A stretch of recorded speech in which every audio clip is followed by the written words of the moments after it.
भगवान विष्णूचा 7वा अवतार श्रीराम आहे.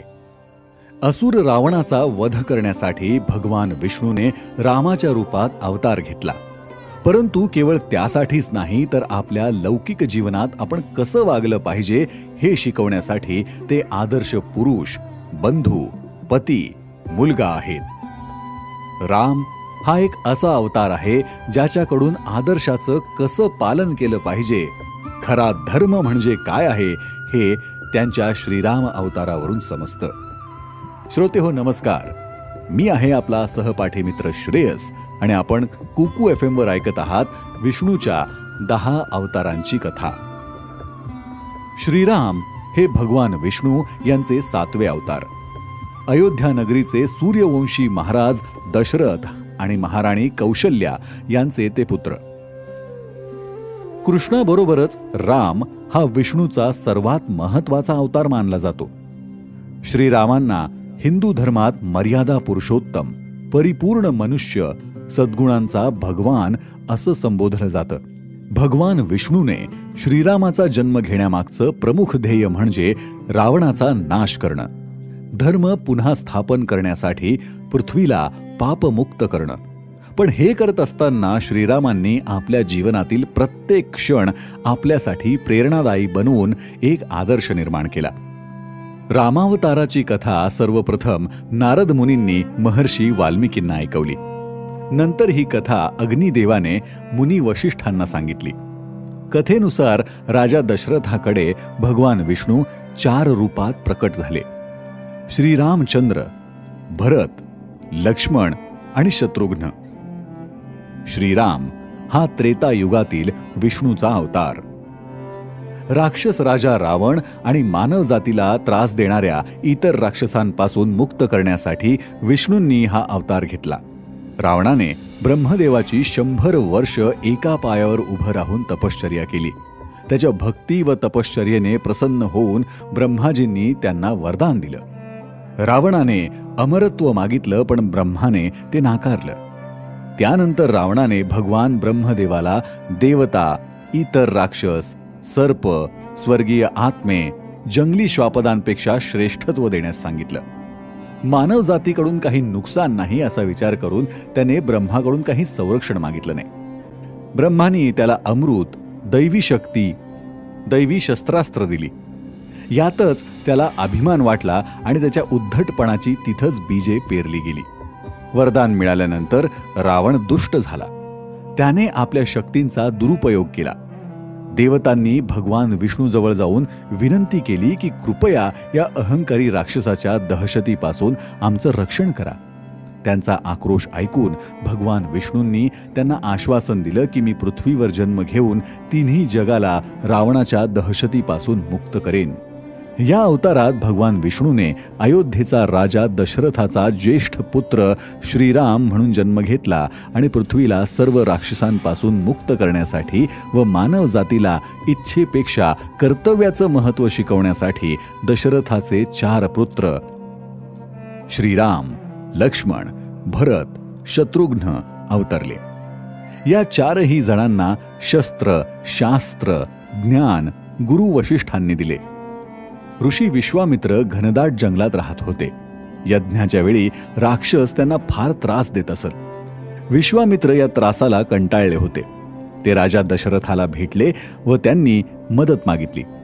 त्यांनी सांगितलं की हे राजन, तू तुझा ज्येष्ठ पुत्र श्रीराम याला राक्षसांचा पराभव करण्यासाठी पाठव. रामाची पहिली भेट एका राक्षसेणीशी झाली. रामाने तिला ठार मारलं. भगवान विष्णूंचा हा 7वा अवतार. रामाची कथा धैर्य, भक्ती, धर्माचं पालन करणारी उल्लेखनीय कथा म्हणून आपल्यासमोर उलगडते. दैत्यांचा राजा रावणाच्या विरोधात त्यांची लढाई आणि त्यांची प्रिय पत्नी सीतेची सुटका या भोवती केंद्रित आहे. रामावतारातील प्रमुख पैलूंकडे जर आपण नजर टाकली तर लक्षात येतं की रामाचा जन्म हा एक दैवी अवतार आहे. असाधारण गुण, शहाणपण, शौर्य व धर्माचं पालन बालपणापासून आहे. शिक्षणाच्या बाबतीत वशिष्ठ ऋषींकडे 4ही भाऊ हे शास्त्र, युद्ध, कला यात निपुण झाले होते.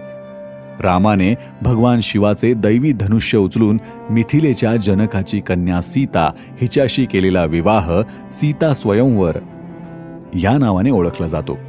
हे स्वयंवर प्रेमळ भागीदारीची सुरुवात दाखवतं. राजवाड्यातील कारस्थानामुळे रामाला 14 वर्ष वनवासात निर्वासित व्हावं लागलं. सीता व भाऊ लक्ष्मण यांच्या समवेत ते वनात राहिले. वनवासात विविध ऋषी, राक्षस, आकाशीय प्राणी त्यांना भेटत गेले. जगाबद्दलची समज त्यांच्यात खोलवर रुजताना दिसते. राक्षस रावणाने सीतेचं अपहरण करून तिला लंकेच्या राज्यात नेलं. लक्ष्मणाच्या साहाय्याने हनुमानाच्या नेतृत्वाखाली वानर योद्ध्यांच्या सैन्याने सीतेची सुटका करण्यासाठी व रावणाचा पराभव करण्याच्या मोहिमेस त्यांनी सुरुवात केली. एका भयंकर महाकाय युद्धात रामाने त्यांच्या मित्रांच्या पाठिंब्याने रावण आणि त्याच्या राक्षसी शक्तींचा पराभव केला. रामाचा विजय हा वाईटावर चांगल्याचा विजय आणि धर्माच्या पुनर्स्थापनेचं प्रतीक आहे. राम सीतेला घेऊन विजयानंतर अयोध्येला परतले. आनंदात उत्साहात अयोध्येने त्यांचं स्वागत केलं. सीतेच्या अग्निपरीक्षेला संयमानं स्वीकारलं. राजाची कर्तव्ये पार पाडताना वैयक्तिक सुखाचा त्याग केला.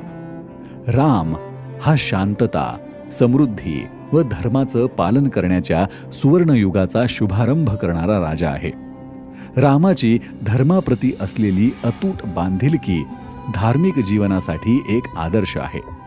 प्रतिकूल परिस्थितीतही त्यांचं कर्तव्याचं पालन जीवनाच्या सर्व पैलूंमध्ये धर्माचं पालन करण्याचं महत्त्व दर्शवते.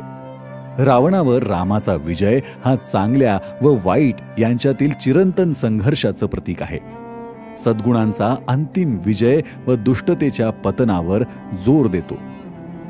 रामाचं जीवन आणि प्रवास कठोर परीक्षणे, अडथळे, वेदना यांचा असूनही धर्माचं पालन शिकवतो.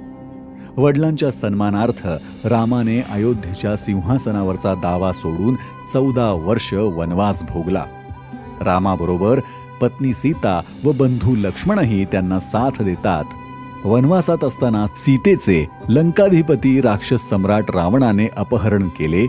प्रदीर्घ व कठीण शोधानंतर मारुती, वाली, सुग्रीव यांच्या मदतीने राम व रावण यांच्यात प्रचंड युद्ध झाले. रामाने युद्धात रावणाला ठार मारून सीतेला मुक्त केलं. म्हणूनच राम हा संपूर्ण मनुष्य अवतार मानला जातो. समाजातील नियमांचा आदर करून त्यांनी पालन केलं. ऋषीमुनींचा सन्मान केला, मात्र पीडितांना त्रास देणाऱ्यांना ठार मारलं.